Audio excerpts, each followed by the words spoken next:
السلام علیکم، کیسے ہیں آپ سب؟ آج ہم بات کرنے جا رہے ہیں وقت کی اہمیت۔ زندگی میں وقت سب سے زیادہ اہمیت رکھتا ہے، یہ بہت قیمتی چیز ہے۔ وقت کا دریا بڑی تیزی سے بہتا ہے، کہیں رکتا ہے نہ تھمتا ہے۔ یہ وقت کی بڑی مہربانی ہے کہ مسلسل گزرتا چلا جاتا ہے اور یوں ہمیں زندگی میں آنے والے صدمے اور المیے سہنے کے قابل بنا دیتا ہے۔ گزرتا وقت دل کے زخموں کا بہترین مرہم ہے۔ اگر وقت رک جائے تو شاید انسان کا دنیا میں زندہ رہنا محال ہو جائے۔ ہر آدمی درد کی تصویر اور غم کی داستان نظر آنے لگے۔ وقت کسی کا انتظار نہیں کرتا، گھڑی کی سوئیاں کبھی نہیں رکتی۔ جو وقت سے فائدہ اٹھا لیتا ہے، وقت بھی اس کے کام آ جاتا ہے۔ جو وقت کی قدر نہیں کرتا، وقت بھی اسے پیچھے چھوڑ جاتا ہے۔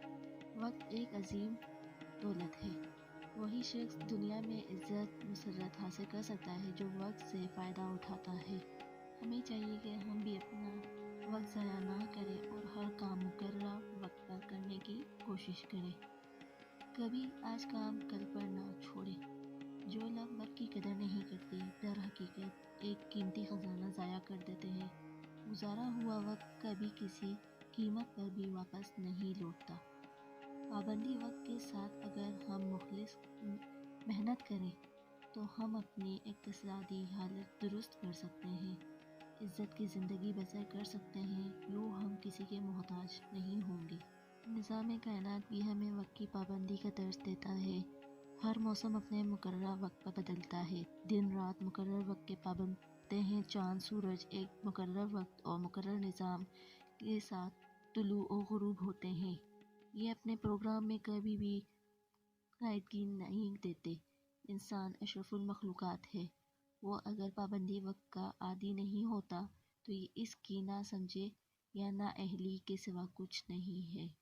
اللہ تعالیٰ نے بھی ہمیں وقت کی پابندی کا حکم دیا ہے۔ نماز ہمیں پابندی وقت کا درس دیتی ہے۔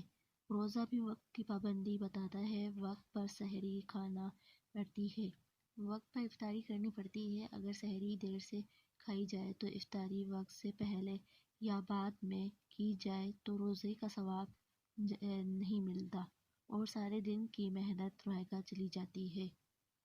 اصل میں روپیہ پیسہ دولت نہیں بلکہ وقت ہی دولت ہے، کیونکہ دولت وقت کی محتاج ہے۔ وقت سے ذرا سی غفلت پڑے تو دولت بھی انسان سے دور ہو جاتی ہے اور انسان تلاش ہو جاتا ہے۔ چنانچہ ضروری ہے کہ وقت کی قدر کی جائے اور وقت کی اہمیت کی جائے، وقت ضائع نہ کیا جائے۔ ایسا کرنے سے نہ عزت رہتی ہے، نہ دولت، نہ صحت۔